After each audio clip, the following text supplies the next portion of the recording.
Lara and the Moonlit Key. Lara was a curious 8-year-old girl who lived in a small village by the edge of a green forest, and every morning she helped her grandmother feed the chickens and gather fresh eggs before school, and every evening she and her best friend Sami ran to the riverbank to watch the sky glow pink and gold as the sun set. But one clear spring night, after Lara finished her chores, she heard a soft voice calling her name from the forest's edge, and when she crept closer she saw a tiny silver key glowing on a mossy stone beneath the old oak tree. So she picked it up gently and felt a warm tingle in her palm, even though she was a little afraid. And when she showed the key to Sami, the oak's branches swayed as if to say, "Follow me."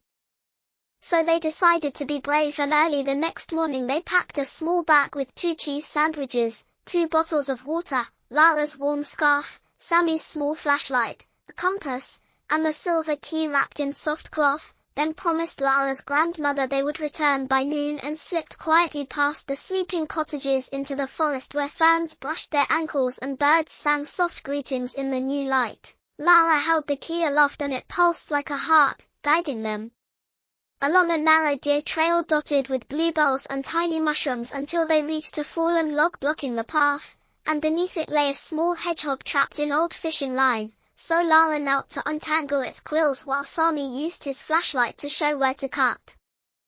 And when the hedgehog scampered free, the key glowed green and a small green crystal appeared on the moss, which Lara placed carefully in her pocket. They continued onto a shimmering stream where a stranded fish lay on the bank, so Sami caught the fish in his hands and carried it back to the deeper water while Lara held the key high to guide his steps.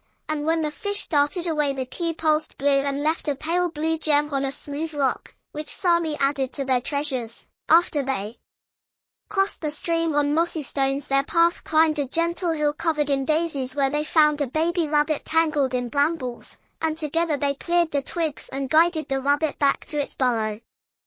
And the key glowed yellow before revealing a golden stone hidden among the grass. They paused under an ancient pine to share their sandwiches and refill their water, and Sami sketched each colored gem in his notebook while Lara wrote, "kindness, help, and care," beside each drawing. Then they followed the compass deeper into the forest until they reached a moss-covered stone wall with no door in sight. When Lara held the silver key to the wall, it slid into a small crescent-shaped lock, and the wall swung open to reveal the moonlit garden bathed in pale silver light, where glowing flowers opened like lanterns and a dry stone fountain stood silent in the center, and a gentle voice drifted on the still air saying, "Welcome, brave hearts, to my secret garden.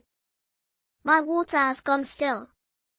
Please restore its song with your gems." So Lara and Sami placed the green, blue, and golden stones into carved holes around the fountain's rim and watched as a soft trickle began and grew into a gentle stream that filled the basin with clear, dancing water, making every flower bloom wide in thanks and sending a sweet mist of jasmine into the night air. The voice spoke again, "Thank you for your courage and kindness.